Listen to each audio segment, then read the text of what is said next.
Hare Krishna. So, ఈరోజు మన ఈ భగవద్గీత ప్రవచనంలో 4 సెషన్ అన్నమాట. సో, మామూలుగా మనం ఆహ్, ఈ భగవద్గీత అనేది ఇప్పుడు చూస్తే స్వయంగా భగవానుడే, కృష్ణుడే. కృష్ణుడంటే దేవాది దేవుడన్నమాట. అతను లైక్ ఎందుకొచ్చాడు? ఎందుకిచ్చాడు మనకు భగవద్గీత? కృష్ణుడే భగవద్గీతలో చెప్తాడన్నమాట. సుహృదం సర్వభూతానాం. తను అందరి యొక్క శ్రేయోభిలాషి. ప్రతి జీవి, ప్రతి వ్యక్తి యొక్క శ్రేయోభిలాషి కృష్ణుడు. సో, అందరి యొక్క ఈ కృష్ణుడు భగవద్గీత చెప్పినప్పుడు దాంట్లో మెయిన్ టాపిక్స్ 5 వస్తాయి. భగవద్గీతలో 5 అంశాలు. ఏంటంటే ఫస్ట్ ఈశ్వరుడు అంటే ఎవరు?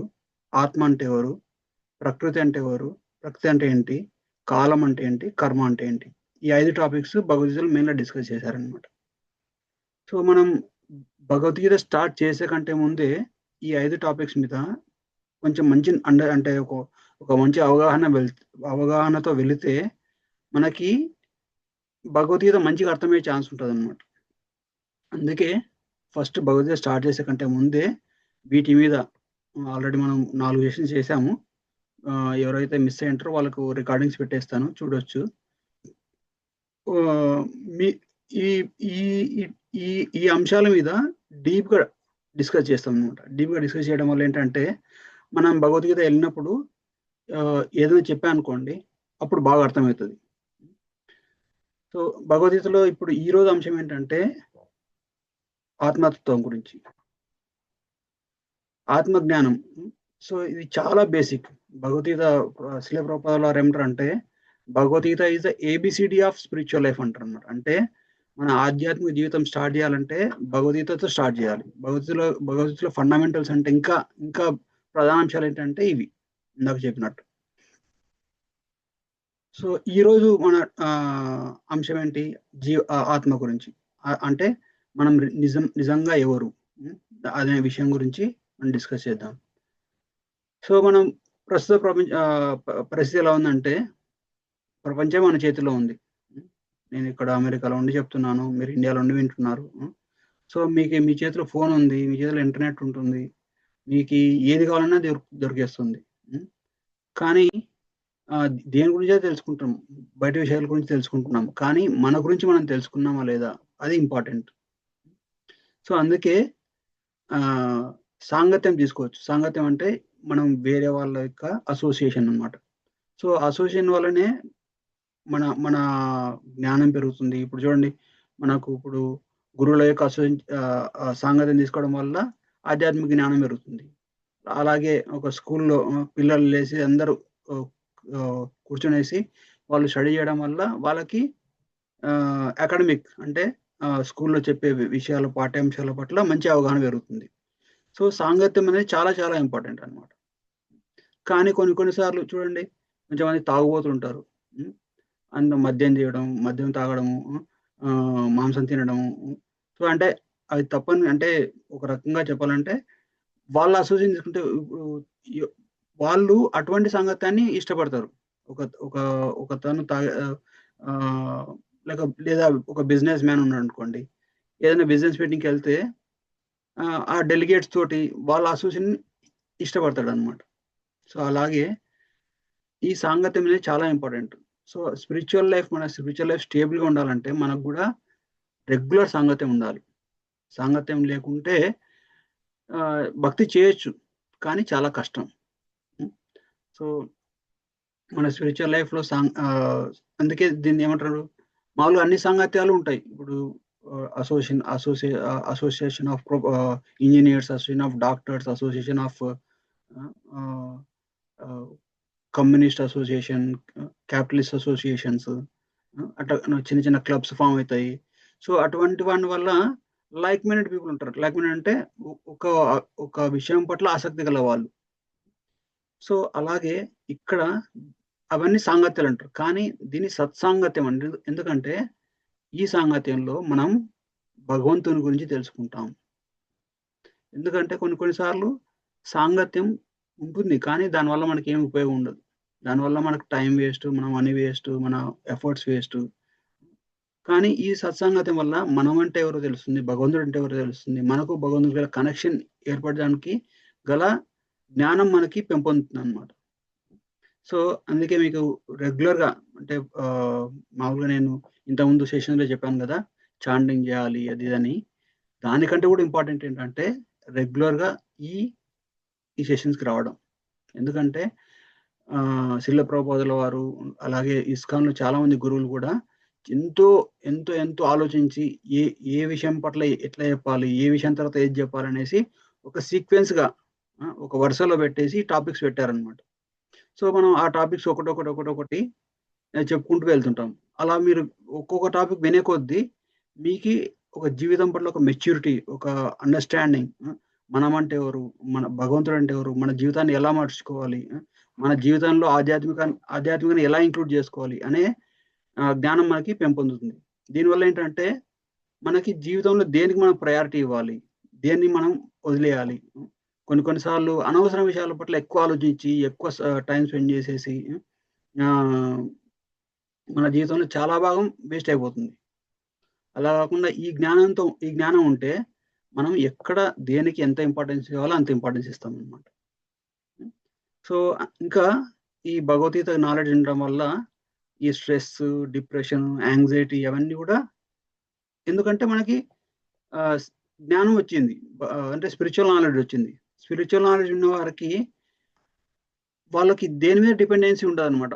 వాళ్ళు సంతోషంగా ఉండడానికి, వాళ్ళ జీవితంలో ఒక ఫుల్‌ఫిల్‌మెంట్ ఉండడానికి వాళ్ళు దేని మీద కూడా ఎక్కువ పడరు. ఎందుకంటే వాళ్ళు అటువంటి ఈ భగవద్గీత నాలెడ్జ్ ఉండేవాళ్ళు, భగవద్గీతను ఆచరించే వాళ్ళు ఒక సపోర్టింగ్ పిల్లర్‌లా నిలబడతారనమాట. ఒక కుటుంబంలో గాని, ఒక కమ్యూనిటీలో గాని, ఒక దేశంలో గాని ఎప్పుడైనా ఇట్లా ఆహ్, ఏమైనా ఆహ్, డిజాస్టర్స్ వచ్చినా గాని, లేకపోతే ఏమైనా ఆహ్, కష్టాలొచ్చినా గాని వాళ్ళు చలించిపోరు. అటువంటి మనస్తత్వం, అటువంటి మానసిక దృఢత్వం మనకి కలుగుతుంది. సో అందుకే మీరు ఫస్ట్ ప్రయారిటీ ఏంటంటే రెగ్యులర్‌గా అసోసియేషన్ రావడం. రెగ్యులర్‌గా సంగతిని తీసుకోవడం. సో దాని తర్వాత ఏంటంటే సాధన. చూడండి మనం మన భౌతిక ప్రపంచంలో ఎన్నో ఎన్నో ఆహ్, ఆహ్, ఆహ్, వెల్త్ అంటే ధనం గురించి వెళ్తాం. అంటే డబ్బులు సంపాదించాలి, బ్యాంక్ బ్యాలెన్స్ పెంచుకోవాలి, ఇల్లు, ప్లాట్లు, వెహికల్స్ కొనాలి, కార్లు కొనాలి, లేదా షేర్లు కొనాలి. అవన్నీ కూడా భౌతిక ధనాలు. హ్మ్. భౌతిక అంటే ఆహ్, వెల్త్ అంటే ధనం. హ్మ్. సో, ఆ ధనం ఉండడం వల్ల ఏంటంటే, మనకి ఒక ఎంపవర్‌మెంట్ ఉంటుందన్నమాట. మనం ఏదైనా చేయాలనుకున్నా గాని ఈజీగా చేసేయొచ్చు. మనం ఎక్కడికైనా వెళ్ళాలంటే కూడా మన దగ్గర డబ్బుందనుకోండి, లేదా మన దగ్గర ఒక మంచి సోషల్ గుడ్ విల్ ఉంటే, ఒక నేమ్ గాని, ఫేమ్ అంటే మంచి పేరు గాని, మంచి ప్రతిష్ట గాని ఉంటే, మనం చేయాలనుకున్న పనులు ఈజీగా చేసేయొచ్చన్నమాట. ఆ! సో, దానివల్ల మన ఆనందం పెరుగుతుంది. అంటే ధనం అనేది చాలా ఇంపార్టెంట్. అంటే మనం to be happy we need wealth. Okay. అంటే మనం సంతోషంగా ఉండడానికి కావాల్సింది ధనం. ఓకే. కానీ ఆ ధనం మనం చనిపోయేటప్పుడు ఒక్క రూపాయి కూడా తీసుకెళ్ళిపోలేం. నీ కోట్లు, కోట్లు, లక్షలు సంపాదించినా గాని మనం ఒక్క రూపాయి కూడా తీసుకెళ్ళిపోలేం. అదే మనకి కొన్ని చూసింటాం, కొంచెంమంది కొన్ని రోగాలొస్తాయన్నమాట. హ్మ్. వాళ్ళు కోటీశ్వరులు.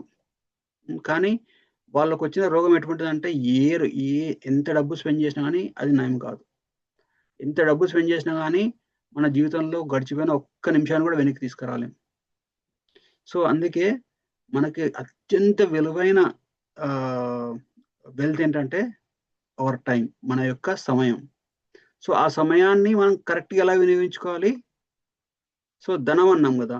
మరి సద్ధనం అంటే, సత్ అంటే నిజమైన ధనం ఏది అంటే సాధన. అంటే మనం చేసే స్పిరిచ్యువల్ ఎండివర్స్, అంటే మనం చేసే ఇప్పుడు ఇటువంటి భగవద్గీత సెషన్స్‌కొచ్చాము. లేదా రోజు జపం చేస్తున్నాము, లేదా పూజ చేస్తున్నాము. దాన్ని సాధనం. సాధనం అంటే దాన్ని విడగొడితే ఏమైతుందంటే సత్ ప్లస్ ధనం. సాధన అయితదనమాట.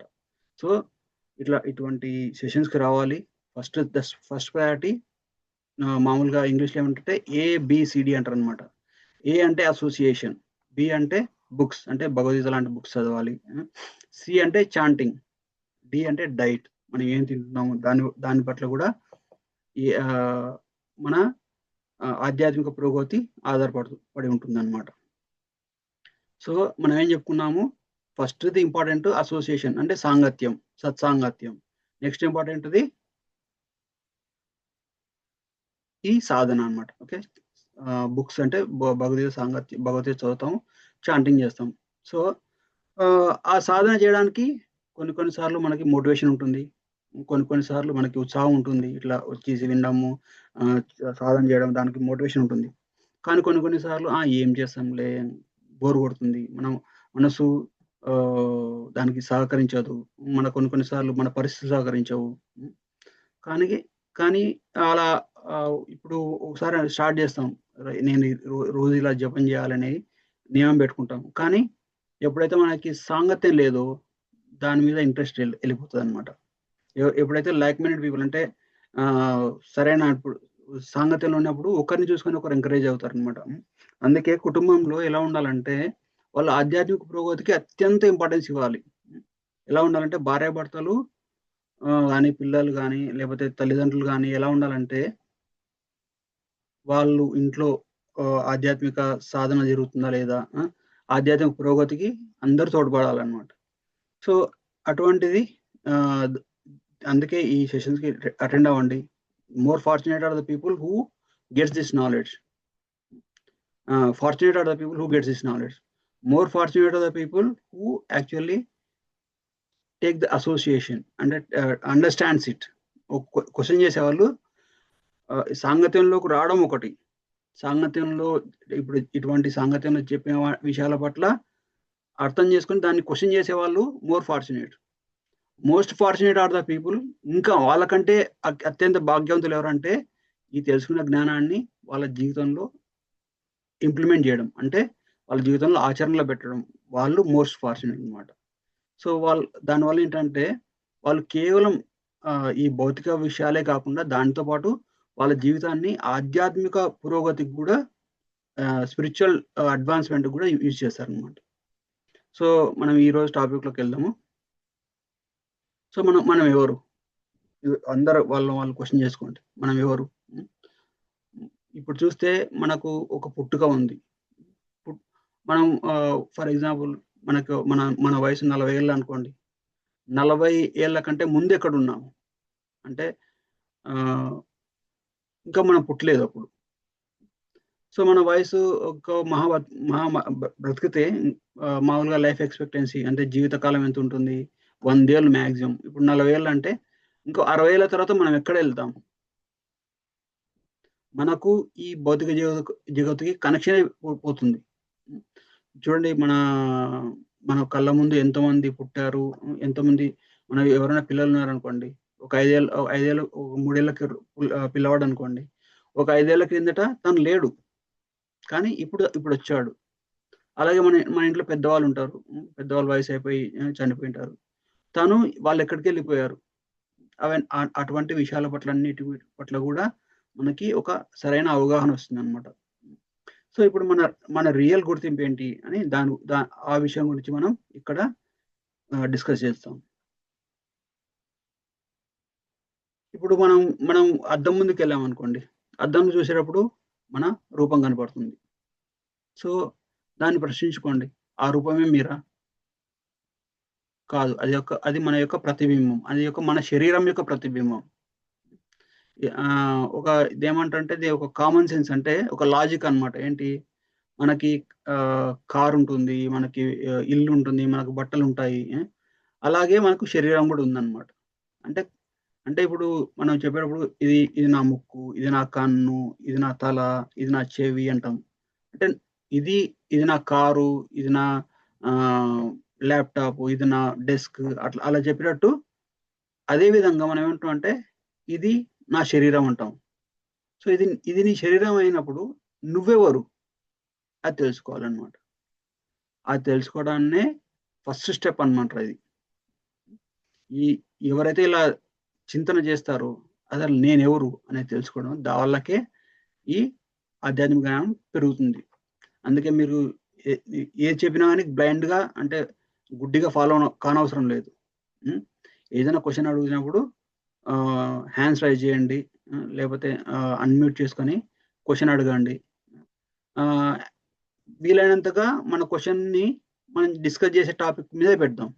లేదు ఇంకా మీకు ఇంకా దానికి కాకుండా కూడా ఏదైనా క్వశ్చన్ ఉంటే కూడా అది కూడా అడగొచ్చు. కాకపోతే అవి సెకండ్ ప్రయారిటీ పెట్టుకుందాం. అంటే మొత్తం ఈ టాపిక్ గురించి అయిపోయిన తర్వాత లాస్ట్లో క్వశ్చన్ ఆన్సర్ పెట్టుకుందాం. సో మన టాపిక్కి వెళ్దాం. ఇప్పుడైతే మన గుర్తింపు అంటే ఏంటి? మనం ఈ శరీరమే మనం అనుకున్నాం, కానీ ఇక్కడ ఒక డాక్టర్ ఉంటాడు. తను ఏమిటంటే డాక్టర్ హ్యారీ మాన్సెస్. ఆయన ఇలినాయిస్ కాలేజీలో ఒక శరీరాన్ని తీసుకొనేసి దాంట్లో ఎన్ని కెమికల్స్ ఉన్నాయో మొత్తం క్యాల్కులేట్ చేశాడు అనమాట. ఒక వ్యక్తి యొక్క బరువు 54 కేజీలు అనుకోండి. 54 కేజీల వ్యక్తి శరీరాన్ని తీసుకునేసి దాంట్లో అన్ని ఎలిమెంట్స్ అన్ని సపరేట్ చేశాడు అనమాట. సపరేట్ చేసి ఏమైంది, కాల్షియం వచ్చేసి 4.5 కేజీలు వచ్చింది, అంటే మన ఎముకల్లో ఉండే కాల్షియం. ఫాస్ఫేట్ వచ్చేసి 1.5 కేజీ వచ్చింది, 1.5 కేజీ వచ్చింది. పొటాషియం వచ్చేసి 500 గ్రాములు. సల్ఫరు, మెగ్నీషియం, ఇనుము, రాగి, అయోడిన్ అవన్నీ కూడా 56 గ్రాములు అట్లా వచ్చాయన్నమాట. సో అవన్నీ అన్ని సపరేట్ చేసిన తర్వాత వాటన్నిటి వాల్యూ చేస్తే ఇండియన్ కరెన్సీలో అప్పట్లో 110 రూపాయలు. ఇప్పట్లో మహా అయితే డాలర్ చెప్పాలంటే లెస్ దెన్ $2. అంటే మనం ఎంత సంపాదిస్తున్నాం చెప్పండి. లైక్ వేలు, లక్షలు, కోట్లు సంపాదిస్తారు. కానీ వాటన్నింటి కూడా ఎక్కడ పెడుతున్నాము? శరీరానికి సంబంధించిన వాటికే పెడుతున్నాము. కానీ దాని వాల్యూ ఎంత? 200 రూపాయలు మ్యాక్సిమం. ఇప్పుడు సరే రేట్లు పెరిగాయనుకుంటే మా అయితే 200, 300 అయి ఉంటుంది. ఒక చిన్న సంఘటన జరిగిందనమాట. ఏంటంటే ఒక భక్తుడు వెళ్ళి జగన్నాథ్పురిలో సముద్రం ఉంది.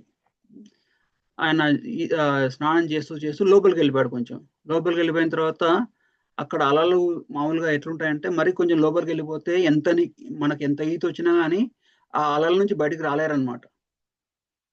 సో ఆ భక్తుడు వెళ్ళేసేసి లోపలికి వెళ్ళాడు. పొరపాటున వెళ్ళి ఇంకా అలల్లో, ఎందుకంటే ఒక అల ముందుకు వచ్చేస్తుంది, తను బయటకు వద్దామని ట్రై చేసినప్పుడల్లా ఆ ముందుకు వచ్చిన అల వెనక్కి వెళ్ళిపోతుంది. వెనక్కి వెళ్ళేటప్పుడు తను ఇంకా లోపలికి తీసుకెళ్ళిపోతుంది అనమాట.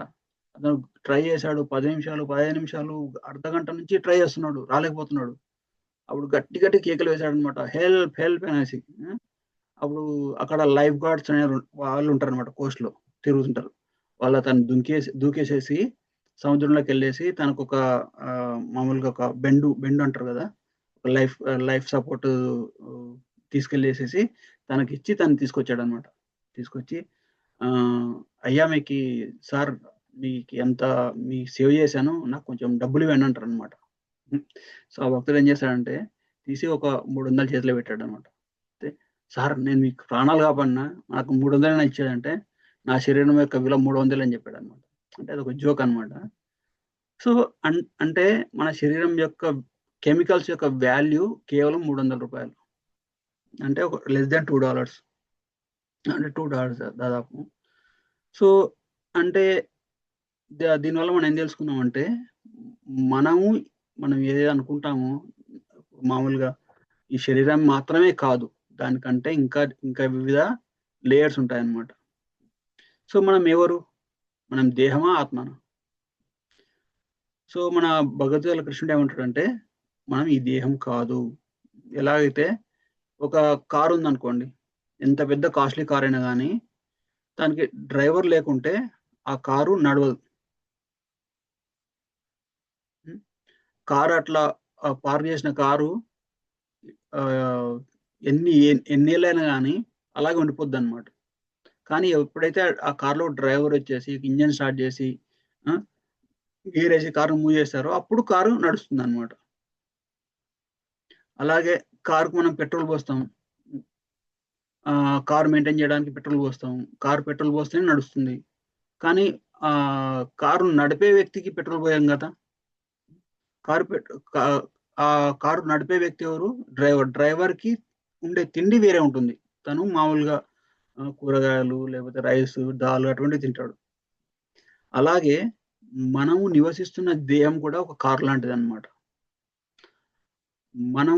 మనకు ఎలాగైతే ఆ దేహం కాన్షియస్నెస్ ఒక మరణించిన వ్యక్తికి చనిపోయిన వ్యక్తికి తేడా ఏంటి? సారీ, జీవించిన వ్యక్తికి చనిపోయిన వ్యక్తి తేడా ఏంటంటే ప్రెజెన్స్ ఆఫ్ సోల్. ఇప్పుడు చూడండి. సో కానీ ఈ కార్ ఎగ్జాంపుల్‌లో ఇప్పుడు ఒక కాస్ట్‌లీ బిఎండబ్ల్యూ కారు లేకపోతే మామూలుగా ఇండియాలో కాస్ట్‌లీ కార్ ఏముంటుంది? ఏదన్నా లేదా ఒక బిఎండబ్ల్యూలో మర్సిడీస్ బెంజ్ కారు అనుకోండి. ఒక బెంజ్ కార్ ఇక్కడ మామూలుగా $60,000 అంటే ఇండియాలో ఎంత లేదన్నా 40-50 లక్షలు అయితది. సో 50 లక్షల కార్‌లో ఒక డ్రైవర్ ప్రయాణిస్తున్నాడు.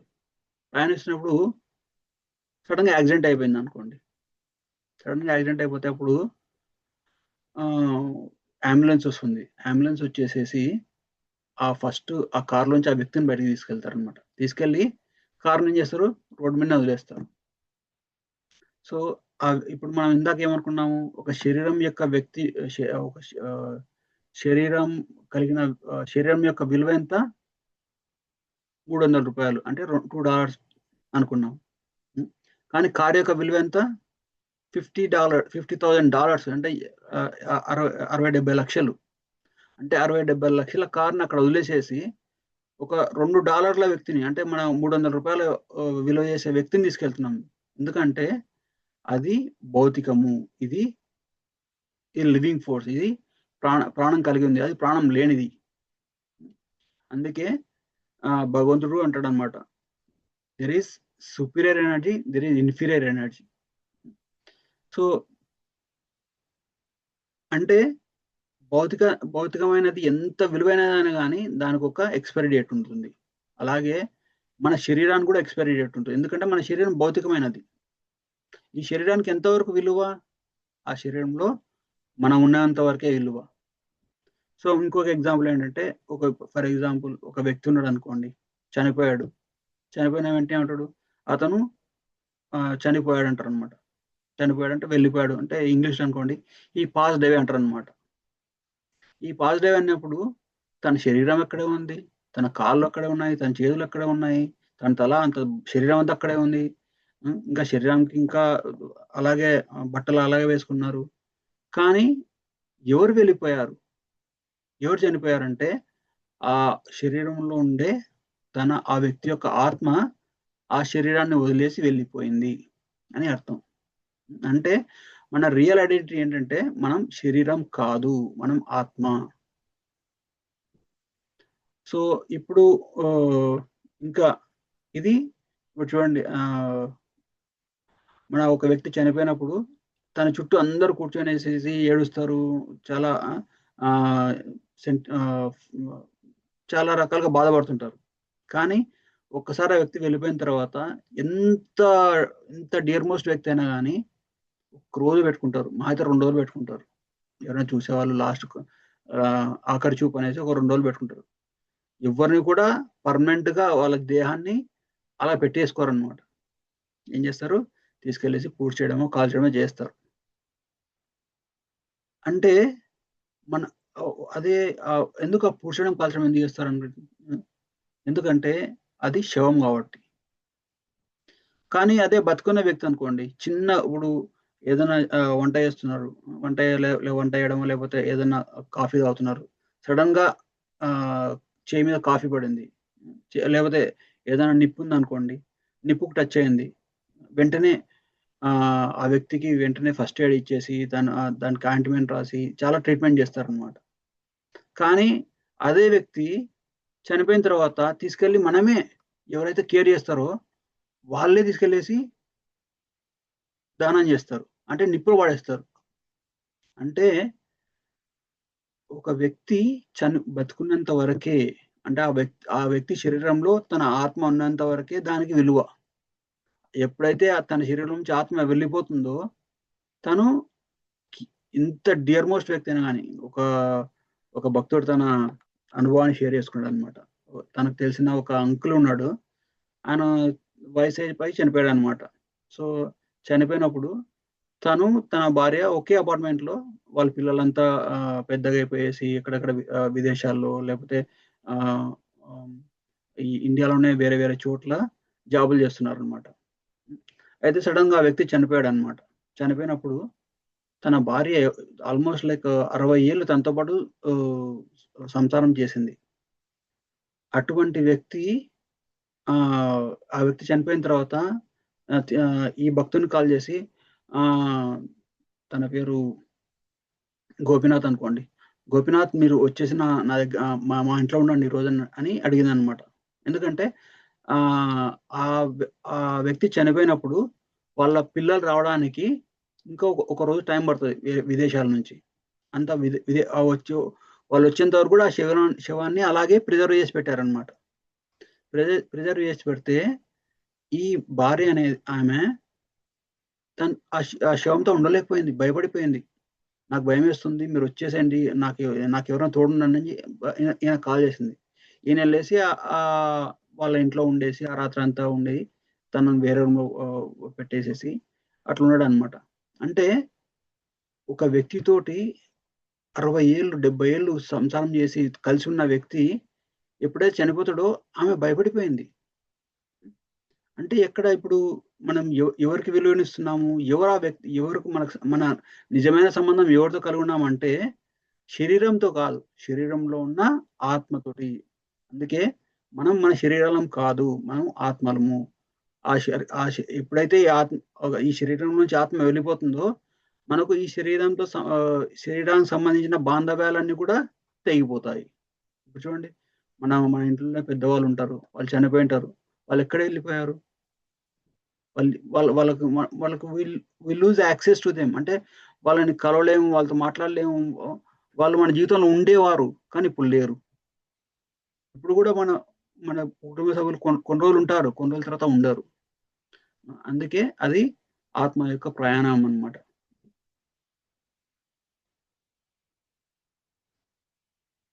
సో, ఎలా ఉంటుందంటే ఆత్మ యొక్క ప్రయాణం మామూలుగా ఒక ట్రైన్ కంపార్ట్మెంట్ అనుకోండి.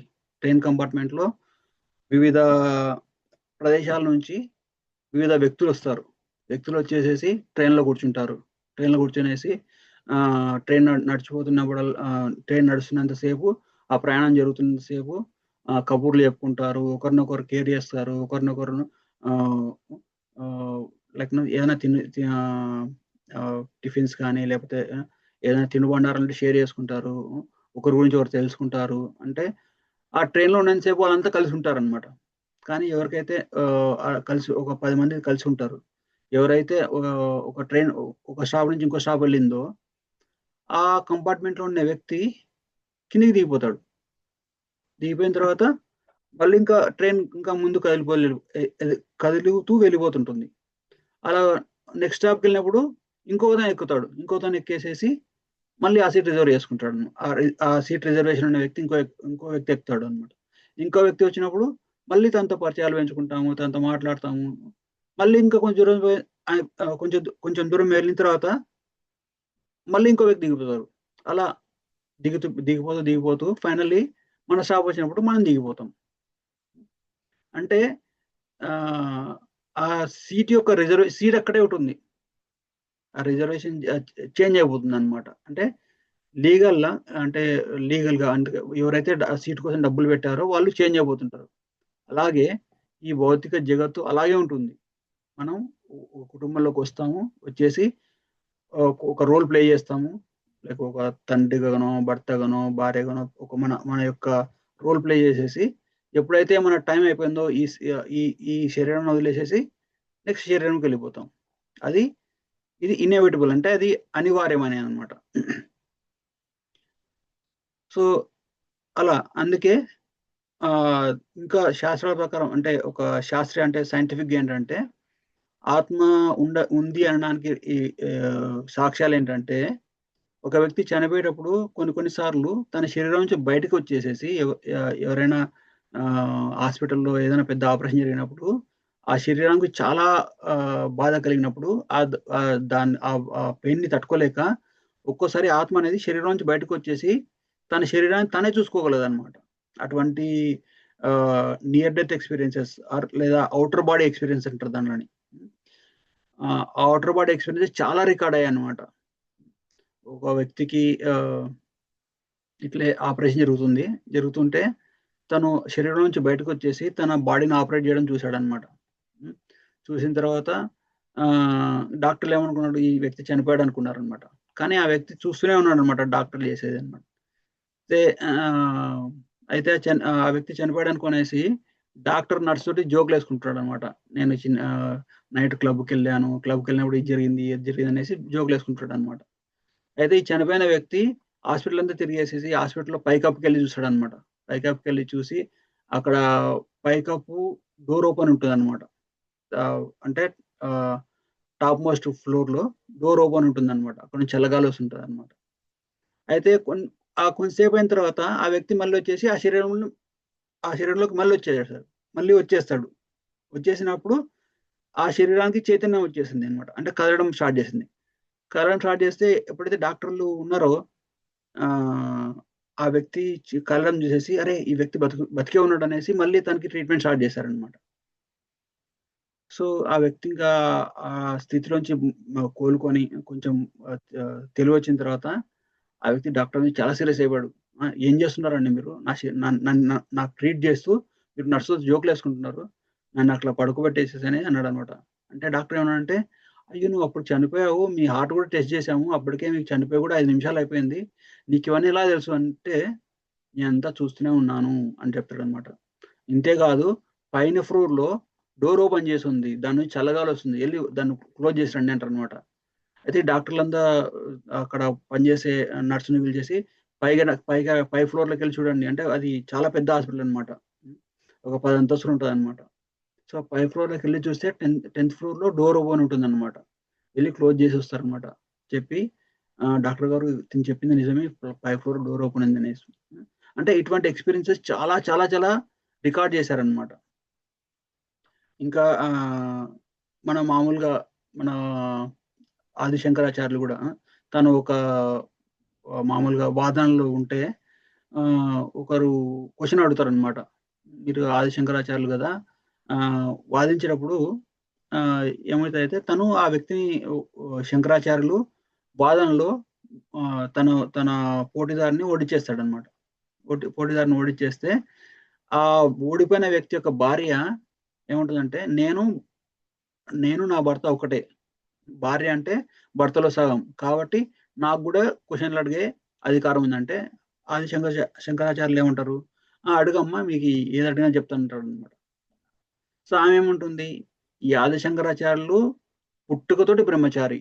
పుట్టినప్పటి నుంచి కూడా స్త్రీ సాంగత్యం తెలియనే తెలీదు. హ్మ్. సంసార జీవితం గురించి తెలియనే తెలీదనమాట. సో, తనేం చేస్తుంది? ఒక సంసారానికి సంబంధించిన క్వెషన్స్ అడుగుతదనమాట. మామూలుగా స్త్రీకి, పురుషునికి మధ్య ఇంటిమేట్ అంటే ఆహ్, ఉండే అటువంటి క్వెషన్స్ అడుగుతదనమాట.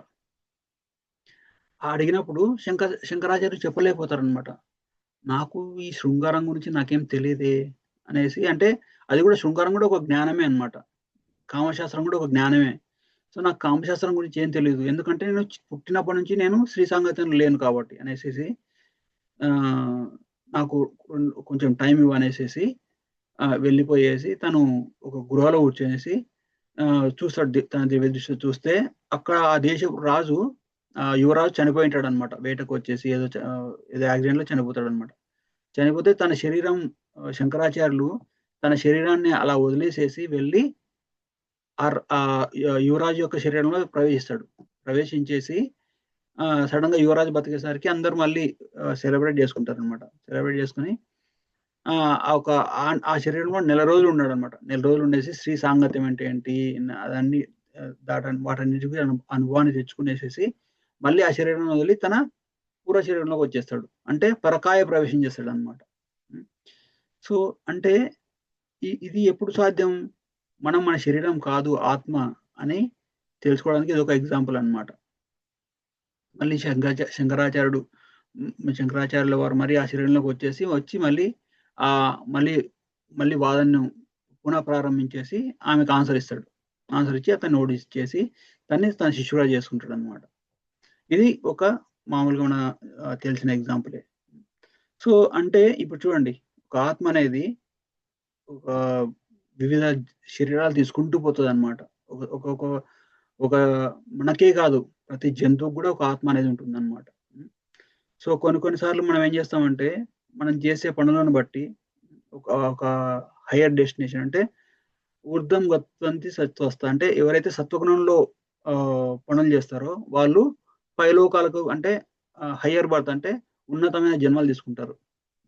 మధ్య తిష్టంతి రాజస ఎవరైతే రజోగుణంతో కూడిన పనులు చేస్తారో, రజోగుణం అంటే నేను ఎంజాయ్ చేయాలి అటువంటి రజోగుణం అనమాట. అటువంటి వాళ్ళు సేమ్ ప్లేన్ అంటే ఇది ఈ భౌతిక ప్రపంచంలోనే ఉంటారు.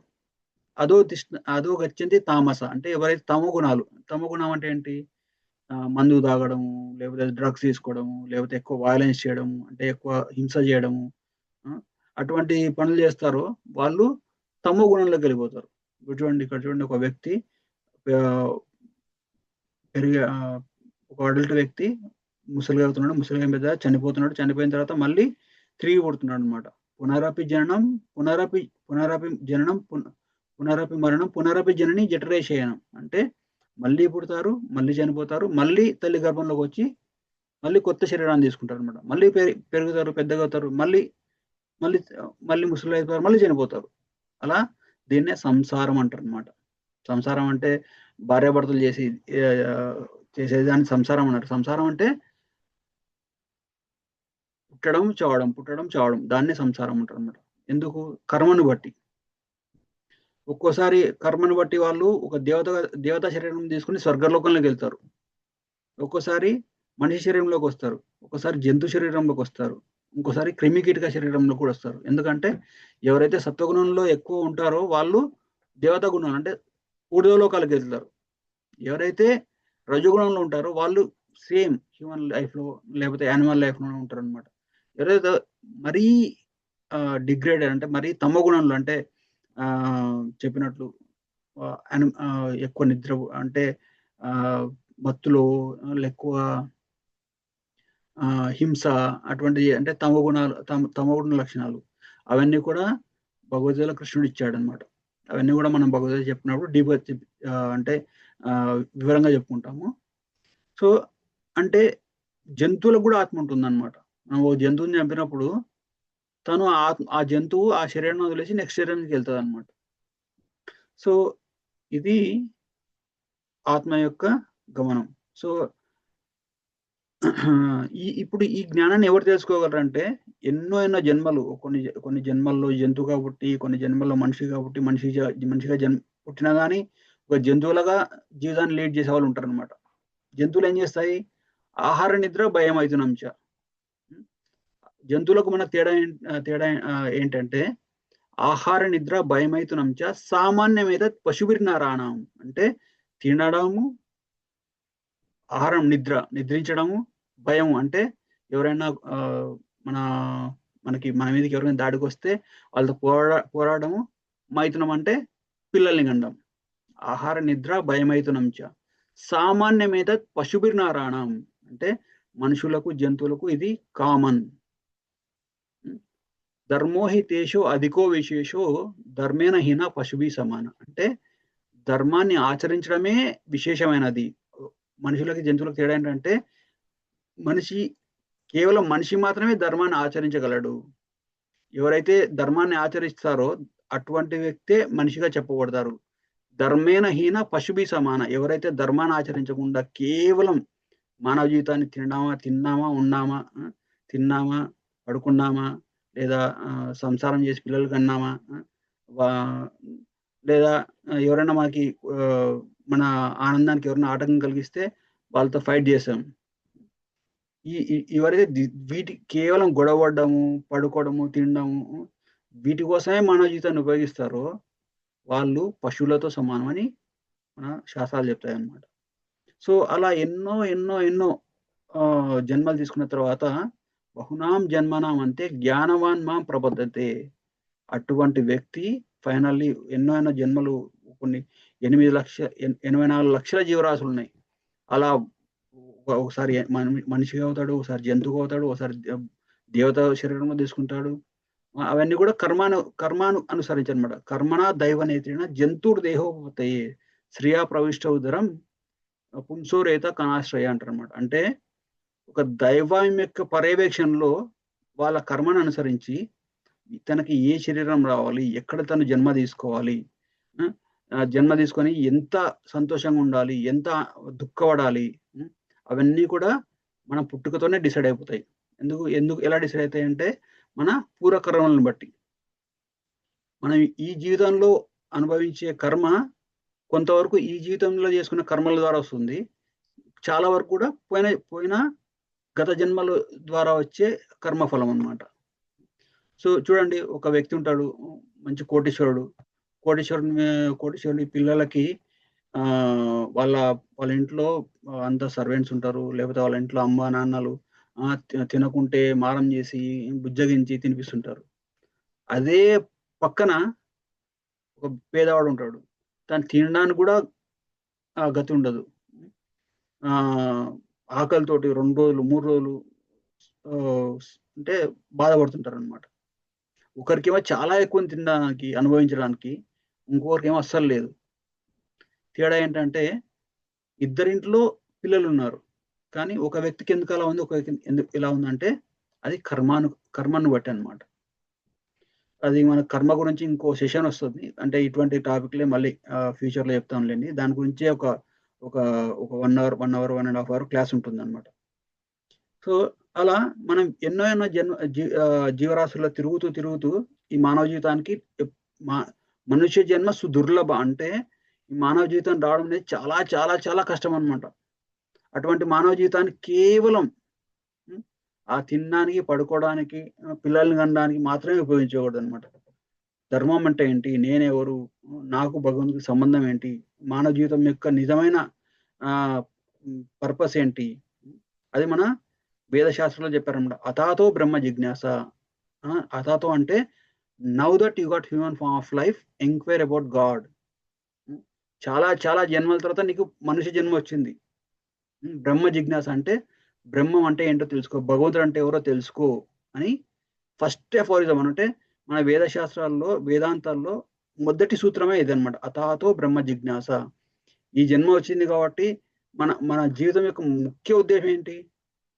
లేదా పెద్ద ఫ్యామిలీని చేసి క్రియేట్ చేసుకోవడమో, లేదా చాలా చాలా ఆస్తులు సంపాదించేసేసి అవన్నీ కూడా అవసరమే. ఎంతవరకు అవసరమో అంతవరకు చేయాలి. కానీ అవి చేసే అవి దాంట్లో బిజీ అయిపోయేసి మన మానవ జీవితం యొక్క ముఖ్య ఉద్దేశాన్ని మనం మిస్ కాకూడదు. ఏంటి మానవ జీవితం యొక్క ముఖ్య ఉద్దేశం ఏంటంటే బ్రహ్మ జిజ్ఞాస. అంటే భగవంతుని గురించి తెలుసుకోవడం, భగవంతుడిని ఎవరో తెలుసుకోవడము, మనమెవరో తెలుసుకోవడము, మనకు భగవంతునికి గల సంబంధాన్ని తెలుసుకోవడం. సో అలా ఎన్నో జన్మలు ఎత్తిన తర్వాత ఒక మంచి నడవడిక కలిగిన వ్యక్తి ఫైనల్లీ ఒకానొక జన్మలో ఈ భక్తి మార్గంలోకి వస్తాడు. భక్తి మార్గంలోకి వచ్చిన తర్వాత కూడా తను భగవంతుని నిజంగా తెలుసుకోవాలంటే ఈ 4 రకాలు ఉంటాయన్నమాట. ఈ ఆత్మ సాక్షాత్కారం కలిగే పద్ధతులు ఏంటంటే కర్మయోగము, ధ్యాన యోగము, జ్ఞాన యోగము అండ్ భక్తి యోగం. సో ఈ ఈ 4 ఏదో పద్ధతిలో సరిగ్గా ఉండి భగవంతుని తెలుసుకోవడం వల్ల భగవంతుడు అంటే ఎవరో తెలుస్తుంది అనమాట. కృష్ణుడు అంటే ఎవరో తెలుస్తుంది అనమాట. అంటే ఈ శ్లోకంలో ఏం చెప్తాడు భగవంతుడు, కృష్ణుడు ఏం చెప్తాడంటే బహునాం జన్మనాం అంతే జ్ఞానవాన్ ప్రబద్ధంతే వాసుదేవ సర్వమితి స మహాత్మ సుదుర్లభ. అంటే ఎవరైతే ఎన్నో ఎన్నో జన్మలెత్తిన వ్యక్తి ఎప్పుడో చాలా చాలా చాలా జన్మల యొక్క పుణ్యఫలం వల్ల భక్తి మార్గంలోకి వస్తాడు. అట్లా వచ్చిన వ్యక్తుల్లో ఒకానొకడు మాత్రమే నన్ను యథార్థంగా తెలుసుకోగలుగుతాడు అని చెప్తాడు అనమాట. అంటే మనం ఇలా వచ్చేసి భగవద్గీత వింటున్నాం అంటే ఇది ఎన్నో జన్మల యొక్క పుణ్యఫలం. మనం మనం మన మన పుణ్యఫలం ఉంటే తప్ప ఇటువంటి దాంట్లో ఉండలేము. చూడండి, ఎంతమందికి ఇన్వైట్ చేసాము, ఎంతమందికి రిమైండర్ పెట్టాము, కానీ ఎవరు రాలేకపోతున్నారు. ఎందుకంటే వాళ్ళకి ఇంకా అది కర్మఫలం ఆపేస్తుంది, వాళ్ళని వెనక్కి లాగేస్తుంది. సో అది మానవ జీవితం యొక్క ముఖ్య ఉద్దేశం. అది భగవంతుడు అంటే ఎవరో తెలుసుకోవడం అనమాట. సో కృష్ణుడు ఏమంటాడు భగవద్గీతలో? ఆత్మ యొక్క లక్షణాలు ఏంటంటే నజాయతే మ్రియతే వా కదాచి నాయం భూత్వా భవిత వానవోయ అజో నిత్యం శాశ్వతోయం పురాణం నాణ్యతే అన్యమానే శరీరం అంటే ఈ శరీరం చనిపోయినప్పుడు ఆత్మ చనిపోదు. నజాయతే మ్రియతే వా కదాచిన్ నాయం భూత్వా భవితా వానభూయ ఈ ఆత్మ అనేది పాస్ట్ లో అంటే ఆ, ఆ, గతించిపోయిన కాలంలో ఉంది, ప్రజెంట్ లో ఉంటది, ఫ్యూచర్ లో కూడా ఉంటది. అయో నిత్యం శాశ్వతోయం పురాణం, ఇది ఆత్మ అనేది శాశ్వతమైనది, దీనికి ఆత్మకు చావు లేదు. ఆ, ఆ శరీరం చనిపోయినప్పుడు ఈ ఆత్మ అనేది చనిపోదు అంటారు. అంటే ఒక విధంగా చెప్పాలంటే మనకు అసలు చావే లేదు. మనం అనుకుంటాం కదా కొంచెం మంది, నేను ఎప్పుడు బతుకుంటానంటే మన చనిపోయేది మన శరీరం మాత్రమే, మన ఆత్మ కాదు. సో అందుకే మనం ఈ ఈ శరీరం వదిలి వెంటనే మళ్ళీ ఇంకో వచ్చే శరీరాన్ని తీసుకుంటాం. సో ఆత్మకు చావు లేదు, పుట్టుక లేదు, ఏ ఏ ఆయుధం కూడా ఆత్మ ఛేదించలేదు. ఆత్మ ముసలేదు కాదు, ఆత్మ చిన్నపిల్లలు కాదు, ఆత్మ ఎప్పుడు ఒకే రకంగా ఉంటుంది అనమాట. అందుకే చూడండి, మనం చిన్న పుట్టిన వ్యక్తికి ఒక తల్లి గర్భంలో ఉన్నప్పుడు కూడా ఆత్మ వచ్చి ఆ పిల్లోడి శరీరంలో ఉంటుంది. పిల్లోడు పెద్దగా అయిన తర్వాత ఆ కర్మను అనుసరించి ఆ పిల్లోడికి చాలా కోపం రావాలి, చాలా లైక్ కొన్ని మంచి గుణాలు వచ్చేస్తాయి అన్నమాట. కానీ ఆ వ్యక్తి యొక్క శరీరం డెవలప్ అయింది అంటే ఆ వ్యక్తి యొక్క శరీరము తగినంతగా పెరిగేంత వరకు కూడా తన యొక్క అసలు క్యారెక్టర్ ఏంటో బయటపడదు అనమాట. ఎందుకంటే హిరణ్యకశిపుడు, రావణాసురుడు కూడా చిన్న చిన్న బేబీలా, అంటే ఒక ఒక చిన్న బేబీ శరీరంతో వచ్చారనమాట. కానీ ఎప్పుడైతే వాళ్ళు పెద్దగా అవుతారో వాళ్ళు రాక్షసులు అయ్యారనమాట. అలాగే ప్రహ్లాదుడు లేకపోతే ధ్రువుడు అటువంటి వాళ్ళు కూడా చిన్నప్పుడు చిన్న శరీరంతోనే ఉన్నారు. కానీ వాళ్ళు పెద్ద అయ్యే కొద్దీ వాళ్ళ యొక్క లక్షణాలు, వాళ్ళ యొక్క క్వాలిటీస్, క్వాలిఫికేషన్స్ అన్ని బయట వస్తాయి అన్నమాట. సో అందుకే ఆ ఆత్మ సపరేట్, శరీరం సపరేట్ అన్నమాట. సో మరి ఆత్మ సపరేట్, శరీరం సపరేట్ అంటున్నారు. మరి శరీరానికి ఆత్మకి లింక్ ఏంటి అంటే మనకి 3 రకాల శరీరాలు ఉంటాయన్నమాట. మొదటి ఏంటి? స్థూల శరీరం. స్థూల శరీరం అంటే మనకు బయటికి కనిపించే శరీరం. ఈ బయటికి కనిపించే శరీరం పంచభూతాలతో తయారవుతుంది. ఏంటి? గాలి, నీరు, నిప్పు, అవన్నీ కూడా ఫిజికల్ సబ్స్టెన్సెస్ అంటారు అనమాట. సో ఈ పంచభూతాలతో తయారైన శరీరాన్ని మనం చూడగలం అనమాట. కానీ దీని కింద ఒకటి సూక్ష్మ శరీరం ఉంటుంది. ఏదంటే మనసు, బుద్ధి, అహంకారంతో స్టార్ట్ అయింటారు, తయారు చేసి ఉంటారు అనమాట. చూడండి, కొన్నిసార్లు మనం అంటే నా మనసు బాగాలేదంటారు. మనసు ఎక్కడుంది చూపిస్తారంటే చూపించలేరు. ఎందుకంటే మన మనసు శరీరం లోపల ఉంటుంది. ఎవరన్నా ఏదైనా తప్పని చేశాను, నీ బుద్ధి లేదా అంటారు. బుద్ధి అనేది ఎక్కడంటే, బుద్ధి అనేది బ్రెయిన్ కాదు, బుద్ధి అనేది ఇంటెలిజెన్స్. బుద్ధి అనేది మెదడు కాదు. తలలో మెదడు ఉంటుంది, కానీ బుద్ధి అనేది ఉండదు. సో బుద్ధికి మనసు, బుద్ధి, అహంకారం. అహంకారం అంటే ఏంటి? ఎవరన్నా ఏదన్నా ఇన్సల్ట్ చేశారనుకోండి, ఏమవుతుందంటే మనం ఈగో, మన అహంకారం హర్ట్ అవుతుంది అనమాట. అంటే మన అహంకారం కొంచెం హర్ట్ అంటే ఏమంటారంటే, మీకు తెలుసు కదా, ఎవరన్నా ఏమైనా తిట్టినప్పుడు అహంకారం వల్ల మనకి చాలా బాధేస్తుంది అనమాట. దాన్ని ఫాల్సిగా అంటారు. సో ఈ యొక్క మన స్థూల శరీరం కింద ఉండేది సూక్ష్మ శరీరం. ఈ సూక్ష్మ శరీరంలో మనసు, బుద్ధి, అహంకారం అనేవి ఉంటాయి అన్నమాట. ఈ మనసు, బుద్ధి, అహంకారం ఉండే శరీరంలో ఇంకో శరీరం ఉంటుంది. అదేంటంటే ఆత్మ. దాని లక్షణాలు ఏంటి? స్థూల శరీరం యొక్క లక్షణాలు మనకు కనపడతాయి అన్ని. అది పంచభూతాలతో తయారు చేయబడింది. సూక్ష్మ శరీరం యొక్క లక్షణాలు ఏంటి? మనసు, బుద్ధి, అహంకారం. మనసు అంటే ఒక స్టోర్ హౌస్. బుద్ధి అంటే ఇంటెలిజెన్స్. ఇంటెలిజెన్స్ అంటే ఒక ఒక పనిని ఎలా చేయాలి, ఏది మంచిది, ఏది చెడుది అనేసి ఒక ఒక డిస్క్రిమినేషన్ పవర్, అంటే ఒక విచక్షణ జ్ఞానం ఇంటెలిజెన్స్ ద్వారా వస్తుంది అనమాట. అహంకారం అంటే ఏంటంటే నేనే చేయాలి, నేనే ఎంజాయ్ చేయాలి, నేను నాది అనే ఒక భావన అనమాట. సో ఈ స్థూల శరీరము, దాని కింద సూక్ష్మ శరీరం ఉంది. ఆ సూక్ష్మ శరీరం లోపల ఆత్మ ఉంటుంది అనమాట. సో ఆత్మ ఎలా ఉంటుంది? ఆ సూక్ష్మ శరీరంలో ఉంటుంది. ఆ సూక్ష్మ శరీరం, కానీ ఆత్మ యొక్క లక్షణాలు ఏంటంటే అది సచ్చిదానందం. సత్ అంటే ఇది అది ఎటర్నల్. చిత్ అంటే full of knowledge, and Anand అంటే ఫుల్ ఆఫ్ బ్లిస్. అంటే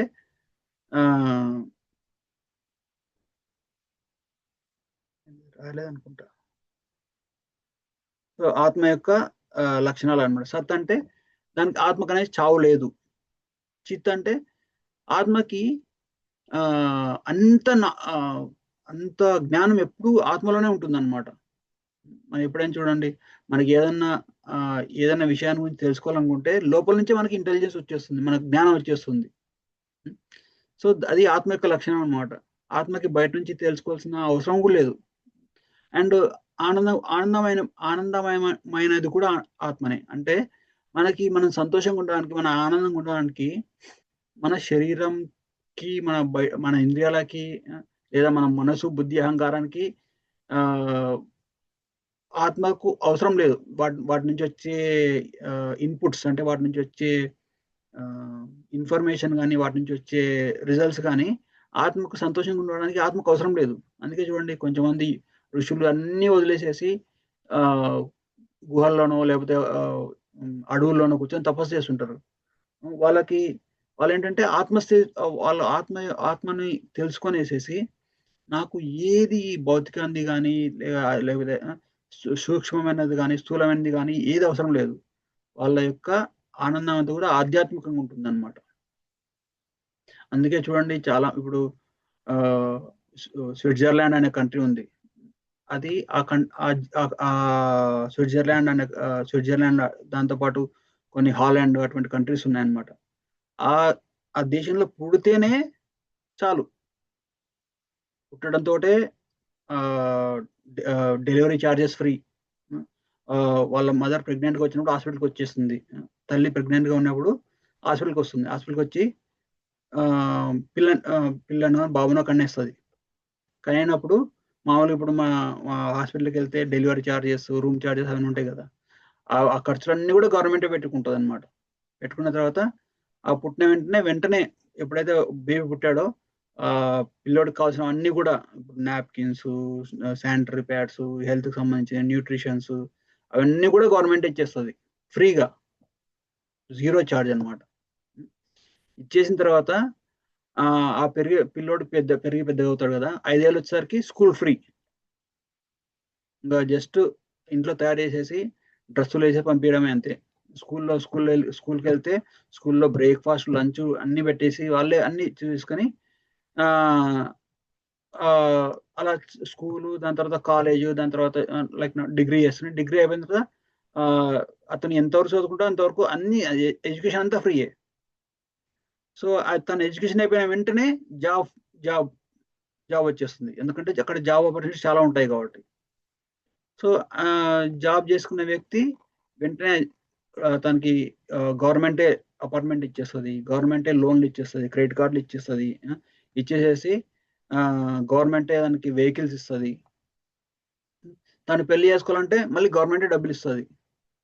అది మ్యారేజ్ అని హ్యావ్ మ్యారేజ్ అని పెడితే గవర్నమెంట్ ఫండ్స్ ఇస్తుంది. ఇచ్చేసేసి గవర్నమెంట్స్ తను ఉండడానికి గవర్నమెంటే పెడుతుంది, తను జాబు గవర్నమెంట్ ఇప్పించింది, తను చదువు గవర్నమెంట్ ఇప్పించింది. తనకి ఏదైనా హెల్త్ ప్రాబ్లం వచ్చింది అనుకోండి, ఇన్సూరెన్స్ ఫ్రీ, టోటల్ అంతా హెల్త్ కేర్ అంతా ఫ్రీ. అంటే జస్ట్ ఆ వ్యక్తి అనేవాడు ఆ కంట్రీలో పుట్టితేనే చాలన్నమాట. ఇంకా అన్ని సెట్ అయిపోతాయి అన్ని. అంటే పుట్టుక నుంచి చావు దాకా ఇంకా ఫైనల్లీ తను అలాగే పెరిగి పెద్దగా అయ్యి చనిపోయినా అనుకోండి, చనిపోయిన వెంటనే ఆ ఫ్యూనరల్ ఖర్చు కూడా గవర్నమెంట్ పెట్టేసుకుంటుంది. అంటే జస్ట్ ఆ కంట్రీలో పుడితేనే చాలన్నమాట. సో మీకు ఎంతమందికి అటువంటి కంట్రీలోకి వెళ్ళాలని, చాలా మందికి, మామూలుగా ఎస్పెషల్లీ ఇండియాలో ఉండే వాళ్ళకి చాలా మందికి అటువంటి కంట్రీలో ఉండాలనిపిస్తుంది. కానీ చాలా విచారించదగ్గ విషయం ఏంటంటే, ఆ కంట్రీలో ప్రపంచంలో ఉన్న హాలాండ్, స్విట్జర్లాండ్ ఆ కంట్రీస్లో ప్రపంచంలో ఉన్న అన్ని కంట్రీస్ కంటే ఆత్మహత్యలు చేసే సూసైడ్ రేటు అన్నిటికంటే ఎక్కువ. అంటే ప్రపంచంలో ఎన్ని ఆత్మహత్యలు జరుగుతాయో అందరు చేసుకునేసేసి చూస్తే అక్కడ ఆత్మహత్యలు చేసుకునే వ్యక్తులు చాలా మంది, అంటే ప్రపోర్షనేట్, అంటే 100 మందికి ఇంతమంది ఆత్మహత్య చేసుకుంటారు కదా, అటువంటి రేషియో హైయెస్ట్ పర్సెంటేజ్ ఆ కంట్రీస్లో ఉన్నాం. ఎందుకంటే వాళ్ళు అన్ని ఉన్నా కానీ సంతోషంగా ఉండారనమాట. సంతోషం కలగదు వాళ్ళకి. సంతోషంగా లేరు. డిప్రెషన్‌లోకి వెళ్ళిపోతారు, యాంగ్జైటీలోకి వెళ్ళిపోతారు, డ్రగ్స్ తీసుకుంటారు. ఆహ్, ఆ యాంగ్జైటీ నుంచి బయటపడడానికి వాళ్ళు సంతోషంగా లేరు కాబట్టి ఆర్టిఫిషియల్ ఏం చేస్తారు, డ్రగ్స్ తీసుకుంటారు. డ్రగ్స్ తీసుకున్నా గానీ వాళ్ళకి సంతోషం ఉండదు. ఫైనల్లీ ఏమైతది, వాళ్ళు నాకీ లైఫే వద్దనేసేసి సూసైడ్ చేసుకుంటారు. ఒక వ్యక్తి సూసైడ్ చేసుకున్నారంటే ఏంటి అర్థం ఏంటంటే, తను బ్రతికుండడం కంటే మరణించడమే ఎక్కువగా సంతోషంగా ఇస్తుంది అని ఆ భావనలోకొచ్చేసాడనమాట. ఏదైనా చూడండి, ఎవరికన్నా ఏ ఏ ఏ వ్యక్తికైనా గానీ సూసైడ్ చేసుకున్నాడంటే అది చాలా పెద్ద కర్మ, సూసైడ్ చేసుకోవడం అనేది. మరణించి మరణ హ్మ్. మరణం ఎలా ఉంటుందంటే, చనిపోయేటప్పుడు 80,000 తేళ్లు ఒకేసారి కొడితే ఎంత ఎంత బాధ ఉంటుందో, అంత బాధ మరణ దశలో వస్తుంది మనకి.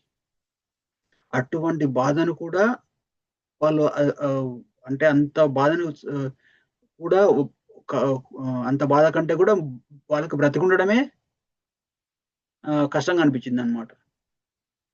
సో, మామూలుగా ఇప్పుడు ఇండియాలో వాళ్ళకి చెప్పారనుకోండి, "నీకు ఇవన్నీ ఇట్లా ఇచ్చేస్తాము. జస్ట్ బ్రతుకు అంతే నువ్వు అంతే." అంటే చాలామంది హ్యాపీగా ఫీల్ అవుతారు. నాకింక ఈ అప్పులు లేవు. జస్ట్ ఆహ్, ఎంజాయ్ చేయడమే అనుకుంటారు. కానీ నిజమైన నిజమైన సంతోషం ఏంటంటే అది ఆత్మ సంతోషం. సో, ఎంతో ఇప్పుడు అమెరికాలో కూడా చాలా మంది మిలియనీర్స్ ఉంటారు. చాలా మంది మిలియనీర్స్ అంటే కోటీశ్వరులు. మనకిప్పుడు ఒక డాలర్ వచ్చేసి రూ. 90. అటువంటిది కోటాను కోట్ల డాలర్లు ఉంటాయి వాళ్ళ దగ్గర. కానీ అటువంటి చాలా మంది వ్యక్తులు ఆత్మహత్య చేసుకుంటారు. ఎందుకంటే వాళ్ళు నిజమైన ఆనందాన్ని వాళ్ళు స్ తెలుసుకోలేకపోతారనమాట. సో, కానీ అలాగే ఒక సాధువు ఎగ్జాంపుల్ చెప్పు, ఒక భక్తుడనుకోండి. టెంపుల్‌లోనే ఏదో ఒక మూల ఉంటాడు. ఏదో ఒక మూల ఉండి జపం చేసుకుంటాడు. భగవంతుడి కథ వింటాడు. మంచిగా సేవ చేసుకుంటాడు. హ్యాపీగుంటాడు. తనకేమున్నాయంటే ఏం లేదు. ఆస్తి లేదు, కుటుంబం లేదు, ఆహ్, ఏం అవసరం లేదు. అంటే సంతోషంగా ఉండడానికి తనకేం అవసరం లేదు. జస్ట్ భగవంతుడు ఒక్కడు చాలు. కానీ మీకెన్ని ఉన్నా గాని, మనకెన్ని ఉన్నా గాని భగవంతుడు లేకుంటే ఏదో ఉంటూనే ఉంటదనమాట. కానీ మనకు భగవంతుడు ఉండి మిగతా అన్నీ ఉంటే వెల్ అండ్ గుడ్. మనకు ఆస్తుంది, కుటుంబం ఉంది, జాబ్ ఉంది, మంచి నేమ్, ఫేమ్ ఉంది. అవన్నీ కూడా వాల్యుబుల్. కానీ ఎప్పుడైతే మనకు అన్నీ ఉండి భగవంతుడు లేనప్పుడు అన్నీ కూడా జీరోలతో సమానమనమాట. నీకు మంచి ఫ్యామిలీలో పుట్టావు, ఒక జీరో. మంచి డిగ్రీ చేశారు, ఇంకో జీరో. లేదా మంచి జాబొచ్చింది, ఇంకో జీరో. లేదా మంచి పేరు, ప్రతిష్ట అవన్నొచ్చాయి, ఇంకో జీరో, జీరో. సో, అలా ఎన్ని జీరోలున్నా గాని దానికి ఏం వాల్యూ ఉండదు. కానీ ఎప్పుడైతే భగవంతుడున్నాడో ఆ జీరోల ముందు ఒకటి పెట్టాలండి. ఎప్పుడైతే మనం ఒకటి పెడతామో మిగతావన్నిటి ఆ జీరోస్ అన్నిటికంటే ముందు ఒకటి పెడతామో, 1 గాని 9 గాని పెడతామో అన్నిటి వాల్యూ పెరిగిపోతదనమాట. అంటే మనకుండే ఒక ఆస్తి యొక్క విలువ పెరిగిపోతుంది. మనకుండే సాంగత్యం యొక్క విలువ పెరిగిపోతుంది. మనకుండే పేరు ప్రతిష్ట యొక్క విలువ పెరిగిపోతుంది. హ్మ్. ఎప్పుడైతే భగవంతుడు అనేవాడు లేడో అన్నీ కూడా జీరోలతో సమానమే. అందుకే ఆధ్యాత్మిక స్పిరిచ్యువల్ లైఫ్ అనేది చాలా చాలా ఇంపార్టెంట్ అన్నమాట. అదే మనకు నిజమైన ఆనందాన్ని ఇస్తుంది. సో, ఇలా ఆత్మ విజ్ఞానాన్ని అర్థం చేసుకోవడం వల్ల కలిగే లాభాలేంటంటే, మరణం అంటే ఏంటో తెలుస్తుంది. మన శరీరం యొక్క పర్పస్, మన జీవితం యొక్క లక్ష్యం ఏంటో తెలుస్తుంది. మనం అందరి పట్ల సమదృష్టి కలిగి ఉంటామన్నమాట. వీళ్ళు ఉన్నవాళ్ళు, వాళ్ళు లేని వాళ్ళు, వీళ్ళు ఆ కులము, ఈ మతము అటువంటి తేడాలు అన్నీ గూడా మనకి నశించిపోతాయన్నమాట. హ్మ్. మానసిక ప్రశాంతత అంటే యూనివర్సల్ బ్రదర్‌హుడ్ అన్నమాట. యూనివర్సల్ అంటే ప్రతి కృష్ణుడు ఏమంటాడు భగవద్గీతలో, సర్వయోనిషు కౌంతేయ సంభవంతి మూర్తి. అంటే ఆహ్, ఈ ప్రతి జీవి కూడా నా యొక్క అంశనే అంటారనమాట. అంటే ఎవ్వరైనా కానీ, హ్మ్. తను అందంగా ఉన్నా లేకపోతే అందంగా లేకున్నా గాని, తను చాలా డబ్బున్నా గాని, డ డ అసలు డబ్బు లేకున్నా గాని, చాలా బాగా చాలా మంచిగా చదువుకున్న వ్యక్తి కానీ, అసలు చదువు లేని వ్యక్తి కానీ, ఒక ఒకడు యంగ్ అంటే ఒక వయసులో ఉన్న వ్యక్తి గాని, లేకపోతే హ్మ్, ముసలిగున్న వ్యక్తి గాని, లేకపోతే చిన్న చిన్న శిశువు గాని, అందరూ గూడా భగవంతుని యొక్క అంశాలు. అందరూ కూడా ఆత్మలే. వాళ్ళ వాళ్ళ కర్మను బట్టి వాళ్ళ యొక్క పరిస్థితులు వివిధ పరిస్థితుల్లో ఉన్నారు. హ్మ్. అంతేగాని నేను నా నా నా దగ్గర డబ్బుంది కాబట్టి నేను చాలా గొప్ప అనేసి గాదు. మనం చేసిన ఆ వ్యక్తి చేసిన పుణ్యకర్మల వల్ల ఆయనకిప్పుడు డబ్బు గాని, లేపోతే పేరు గాని, లేపోతే అందం గాని, లేపోతే ఆహ్, జన్మ, ఐశ్వర్య, శృతి, శ్రీబీర్ ఇవన్నీ వచ్చేస్తాయి. కానీ ఎవరైతే వీటిని చూసుకొని అహంకారానికి ఇవి మాత్రమే శాశ్వతం అనుకుంటారో, అటువంటి వ్యక్తి చాలా చాలా దుర్భరమైన జీవితం గడుపుతాడనమాట.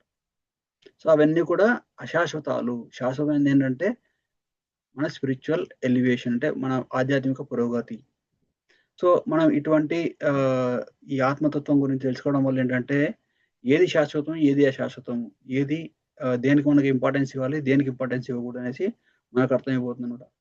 సో, దీనివల్ల ఏంటంటే మనకు బాహ్య పరిస్థితులు అంటే ఎక్స్‌టర్నల్లీ ఎలా ఉన్నా గాని హ్మ్. చూడండి ఇప్పుడు కొన్ని కొన్ని దేశాలుంటాయి. బంగ్లాదేశ్‌లో లేకపోతే ఇండియా లేకపోతే అటువంటి దేశాల్లో వాళ్ళు సర్వే చేసినప్పుడు ఏంటంటే, where are the happiest people అంటే అటువంటి అంటే పెద్దగా సంపదలు లేకున్నా గాని, ఎవరైతే స్పిరిచువాలిటీలో ఉన్నారో వాళ్ళు హ్యాపీగా ఉన్నారనేసి అర్థం తేలిందనమాట. అందుకే యునైటెడ్ నేషన్స్ ఒక రిజల్యూషన్ పాస్ చేశారనమాట. వాట్ ఈస్ ద ఆహ్, మానవ జీవితం యొక్క పరిపూర్ణత ఏంటంటే physical, mental, emotional and spiritual. ఈ 4 విషయాల పట్ల ఎవరైతే అన్ని ఫెసిలిటీస్ ఉన్నాయో వాళ్ళు యాక్చువల్లీ రియల్ హ్యాపీ పీపుల్ అన్నమాట. మనం యాక్చువల్‌గా ఎవరికైతే ఈ ఆధ్యాత్మిక జ్ఞానం లేకుంటుందో వాళ్ళేం చేస్తారంటే ఫిజికల్ అంటే శరీరము, లేకపోతే తినడము, ఉండడము దానికోసం అన్నీ మంచి కార్లు, మంచి బంగ్లాలు, మంచి బెడ్‌లు అన్నీ తయారు చేసుకుంటారు. హ్మ్. మెంటల్ అంటే అన్నీ అంటే వాళ్ళకి ఆహ్, మెంటల్‌గా ప్రెషర్ ఇచ్చేవి ఉంటాయి. ఏంటంటే మంచి సినిమాలు లేకపోతే వాళ్ళ కుటుంబ సభ్యులు వాళ్ళందరిని పెట్టుకుంటారనమాట. ఆ! ఫిజికల్, మెంటల్, ఎమోషనల్ గూడా. వాటన్నిటి కూడా ఎమోషనల్ సపోర్ట్ కూడా వస్తదనమాట. కానీ ఎప్పుడైతే స్పిరిచువాలిటీ నెగ్లెక్ట్ జేస్తారో అవన్నీ కూడా ఎందుకంటే అవిచ్చే సంతోషం గాని, అవిచ్చే ఆనందం గాని చాలా టెంపరరీ. చూడండి ఒక వ్యక్తి తనకు గులాబ్ జామున్ తినడం ఇష్టమనుకోండి. గులాబ్ జామున్ తినడం స్టార్ట్ జేస్తారు. 1 తింటాడు, 2 తింటాడు. కానీ ఒక 10 గులాబ్ జామున్ తిన్న తర్వాత అదంటే వెగటు పుట్టిపోతది. హ్మ్. ఒక వ్యక్తికి సినిమా చూడడం అంటే ఇష్టం. ఒక 5, 10 సినిమాలు చూసేసరికి అబ్బా! చాలు సినిమాలు చూడడం చాలనిపిస్తది. అంటే ఈ భౌతిక విషయం పట్ల ఒక వ్యక్తికి తాగడం అంటే ఇష్టం. మందు తాగడం అంటే ఇష్టం. తాగిన తర్వాత తాగుతాడు. తాగిన తర్వాత చాలా సఫర్ అవుతారు ఆ వ్యక్తి. అంటే భౌతికమైన ఏ విషయం పట్లైనా గాని అది ఇచ్చే సంతోషం చాలా లిమిటెడ్. కానీ ఒక భక్తుడిని గాని, ఒక డివోటీని చూసుకున్నారనుకోండి. తను అన్నీ చేస్తూ చాలా సంతోషంగా ఉంటాడు. ఎందుకంటే తనకి ఈ స్పిరిచ్యువల్ ఫుల్‌ఫిల్‌మెంట్ గూడా ఉంటుంది కాబట్టి. అందుకే మానవ జీవితం యొక్క ఫుల్‌ఫిల్‌మెంట్ అంటే మానవ జీవితం యొక్క పరిపూర్ణత ఎక్కడొస్తుందంటే ఫిజికల్ తినడానికుండాలి, తాగడానికుండాలి, మన ఫిజికల్ కేర్‌కుండాలి. అవన్నీ గూడా ఉండాలి. You have to do the needful అంటే దానికి ఏది అవసరమో అది చేయాలి. దాని తర్వాత ఫిజికల్ మెంటల్ అంటే మన మనసుకు గాని, మన ఆహ్, బుద్ధికి గాని ఏదైతే ఆనందం కలిగిస్తుందో అది గూడా చేయాలన్నమాట. అండ్ ఎమోషనల్ ఇంటెలిజెన్స్ అంటారు. అంటే ఎమోషనల్‌గా ఏంటంటే మన వేరే వాళ్ళతో సంబంధాలు, వేరే వాళ్ళతో ఆహ్, ఆహ్, అవన్నీ గూడా ఎమోషనల్ ఫుల్‌ఫిల్‌మెంట్ ఇస్తాయి. దాంతో పాటు ఈ మనం ఇది చేసేది ఇటువంటి సాంగత్యాల్లోకి రావడము, లేదా మన సాధన చేయడం అవన్నీ గూడా స్పిరిచ్యువల్ ఫుల్‌ఫిల్‌మెంట్ ఇస్తాయన్నమాట. ఎప్పుడైతే మీరు మామూలుగా చాంటింగ్ చేసేటప్పుడు మైండ్ చాలా చాలా ఇబ్బంది పెడుతుంది. ఈ జపం అవసరమా? దీని బదులు ఏదైనా సినిమా చూద్దాం, లేదా బయటికెళ్దాం ఉంటుంది. కానీ మనసుని కంట్రోల్ చేసుకొని ఎప్పుడైతే ఎవరైతే సాధన చేస్తారో వాళ్ళకి ఈ డిప్రెషను, యాంక్సైటీ అటువంటివి అస్సలు అన్నీ దూరం అయిపోతాయన్నమాట. లోన్‌లీనెస్ ఎంతమంది ఉన్నా గాని, ఎంతమంది బంధువులున్నా గాని కొన్ని కొన్ని సార్లు లోన్‌లీ ఫీల్ అవుతారు. ఎందుకంటే నన్ను అర్థం చేసుకున్నోళ్ళు ఎవ్వరు లేరే అనిపిస్తదన్నమాట. అటువంటి ఆహ్, వికారాలన్ని వికారాలన్నిటి నుంచి కూడా వాళ్ళు విముక్తి పొందుతారనమాట. అంటే వాళ్ళకి ఆ ఫుల్‌ఫిల్‌మెంట్ వచ్చేస్తుందనమాట. అందుకే ఈ స్పిరిచువల్ ఫుల్ఫిల్మెంట్ అనేది చాలా ఇంపార్టెంట్ అనమాట. మీకు సరైన శరీరం లేదు, సరైన కొంచెం మంది భక్తులకు అసలు ఆరోగ్యం అస్సలు బాగుండదు, కొంచెం మందికి అసలు వాళ్ళ మైండ్ కూడా సహకరించదు. కానీ ఎప్పుడైతే స్పిరిచువల్ ఫుల్ఫిల్మెంట్ ఉందో వాళ్ళు ఆనందంగా ఉంటారు. శంకరాచార్యులు అంటారు కదా, అసలు నిజమైన ఆనందం ఏంటంటే అన్ని వదిలేసేసి కేవలం భగవంతుని ధ్యానించడమే, దట్ ఈస్ ద బెస్ట్ అంటారు అనమాట. ఈ భజగోవిందం సాంగ్ లో వింటే అన్ని వదిలేసేసి ఏదో గుళ్ళో ఏదో మూల కూర్చునేసి నీ ఆధ్యాత్మిక చింతన నువ్వు చేసుకో, అది అంతకంటే ఆనందమైనది ఏది లేదు అని చెప్తాడు అనమాట. సో అంటే మన ఉద్దేశం ఏంటంటే అవన్నీ వదిలేసేయండి, మీరు కుటుంబాన్ని వదిలేసేయండి, మీరు డబ్బును వదిలేసేయడానికి కాదు. ఈ ఆధ్యాత్మిక దాన్ని నెగ్లెక్ట్ చేయకూడదు. నెగ్లెక్ట్ చేస్తే మనం we are missing out many things అనమాట. అంటే దానివల్ల మనమే నష్టపోతాం, మనమే నిజమైన ఆనందం అంటే తెలుసుకోలేకపోతాం అనమాట. ఆధ్యాత్మికత అనేది it is the pleasure in the mode of goodness అంటారు అనమాట. సత్వగుణంతో సంబంధించిన ఆనందం. ఇప్పుడు చూడండి, భగవద్గీతలో చెప్తాడు ఇవన్నీ కృష్ణుడు. సత్వగుణాల్లో సంబంధించిన ఆనందం ఎలా ఉంటుందంటే స్టార్టింగ్ లో అది విషంలా ఉంటుంది, కానీ పోను అది అమృతం అయిపోతుంది. రజగుణంలో ఉండే ఆనందం ఎలా ఉంటుంది? స్టార్టింగ్ లో అది అమృతంలా ఉంటుంది, కానీ పోను అది విషంగా మారిపోతుంది. ఎవరైనా చూడండి, ఇప్పుడు తాగుడు కలబడపడ్డాడు, లేదా ఏదైనా చెడు అలవాటు చేసుకున్నాడు అనుకోండి, స్టార్టింగ్ లో చాలా ఎగ్జైటెంట్ ఉంటుంది, అది చాలా చాలా చాలా ఆనందం కలుగుతుంది. కానీ పోను ఆ వ్యక్తి చాలా సఫర్ అవుతాడు, అది విషంలా తయారవుతుంది. అలా కాకుండా ఆధ్యాత్మికత అనేది ఎటు ఉంటుందంటే స్టార్టింగ్ లో జపం చేయాలన్నా కానీ, ఇటువంటి క్లాసులకు రావాలన్నా కానీ, సాంగత్యంలోకి రావాలన్నా కానీ చాలా చాలా మనసు కోఆపరేట్ చేయదు. శరీరం కొన్నిసార్లు ఏం అవసరం లే అనిపిస్తుంది. కానీ మనం ఎప్పుడైతే దాన్ని ఆ ఫేజ్ ను బయట తెలిసి అలాగే కంటిన్యూ చేసామో మనం దాన్ని రిలీజ్ చేయగలుగుతాం. హరినామాన్ని జపం చేసేటప్పుడు భగవంతుడు మనకు భగవంతునితో పాటు ఉన్నట్టు మనకు ఒక ఫీలింగ్ వస్తుంది అనమాట. మనకి ఇంకా జీవితంలో ఏది నష్టపోయినా, ఏది వచ్చినా, ఎన్ని సుఖాలు వచ్చినా కానీ, ఎన్ని కష్టాలు వచ్చినా కానీ అలా ఉండిపోతాం, అలా చెలించకుండా ఉండిపోతాం అనమాట. సో అటువంటి స్థితిలో ఉండడమే సక్సెస్ అనమాట. అది సత్వగుణంలో ఉండే సంతోషం. కానీ తమో గుణంలో సంతోషం ఎట్లుంటుందంటే అది స్టార్టింగ్ లో విషమే, ఎండింగ్ లో కూడా విషమే. ఇప్పుడు కొన్నిసార్లు కొంచెం మంది డ్రగ్స్ తీసుకుంటారు, లేకపోతే ఫర్ ఎగ్జాంపుల్ కొన్ని ఉంటాయి అన్నమాట. కొన్ని ఫుడ్స్ ఉంటాయి ఇట్లా, ఎండిపోయిన చేపలు తినేటప్పుడు, అది తినేటప్పుడు కూడా ఎంత భయంకరమైన స్మెల్ ఉంటుంది. తిన్న తర్వాత కూడా చాలా మన శరీరం కూడా చాలా సఫర్ అవుతుంది అనమాట.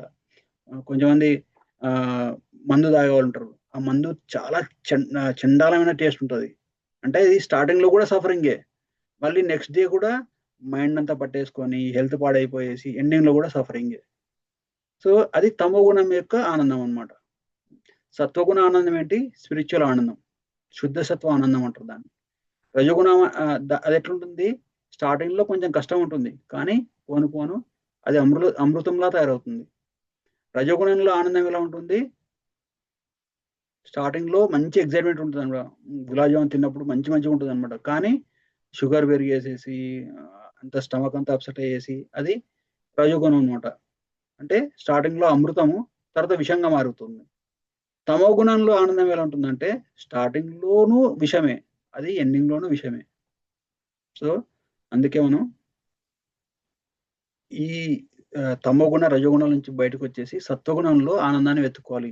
దానికోసం మనం ఆధ్యాత్మిక సాధన చేయాలి, సత్సంగం తీసుకోవాలి, తర్వాత సేవ చేయాలి, ఏదో ఒకటి భగవంతునికి సేవ చేయాలి. అలా చేయడం వల్ల మనం నిజమైన ఆనందం అంటే తెలుసుకోగలుగుతాం అనమాట. సో సో భగవద్గీత టాపిక్స్ మనం చాంటింగ్ గురించి చెప్పుకున్నాం కదా. ఎవరైనా వినని వాళ్ళు ఉంటే ఆ రికార్డింగ్స్ షేర్ చేస్తాము, నాకు మెసేజ్ చేయండి. సో ఇది ఆత్మ యొక్క లక్షణము, ఆత్మ యొక్క జ్ఞానం అనమాట. మీకు అర్థమైంది అనుకుంటాను. ఇప్పుడు ఎవరికైనా ఏమైనా క్వశ్చన్స్ ఉన్నా కానీ, ఏదైనా అర్థం కాకుంటే అన్మ్యూట్ చేసుకుని అడగండి.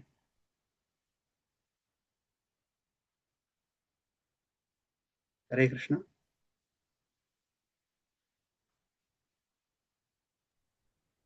హరే కృష్ణ ప్రభుజీ.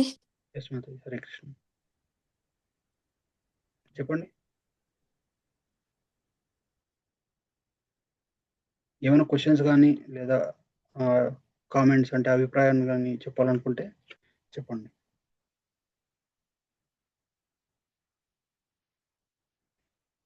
అందరు క్లియర్గా అర్థమైందా? ఎస్ ప్రభుజీ, అర్థమైంది. ఎస్ ప్రభుజీ, అర్థమైంది. Thank you. సరే, అర్థమైంది ప్రభుజీ. Thank you Mataji. మీకేం క్వశ్చన్స్, ఏమైనా క్వశ్చన్స్ ఉన్నాయి, ఏమైనా డౌట్స్ ఉన్నాయి ఎక్కడైనా కానీ, ఏమైనా డౌట్స్ కానీ లేకపోతే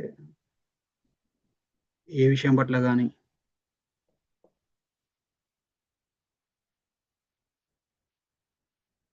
సరే, ఎవరికేం లేకుంటే ఇంతటితో ఆపిద్దాం. గ్రంథరా శ్రీమద్ భగవద్గీతకి జయ, శిల ప్రభుపాదకి జయ, అనంత కోటి వైష్ణవ బృందకి జయ. Thank you. Hare Krishna. Thank you Prabhuji. Hare Krishna. Thank you Prabhuji.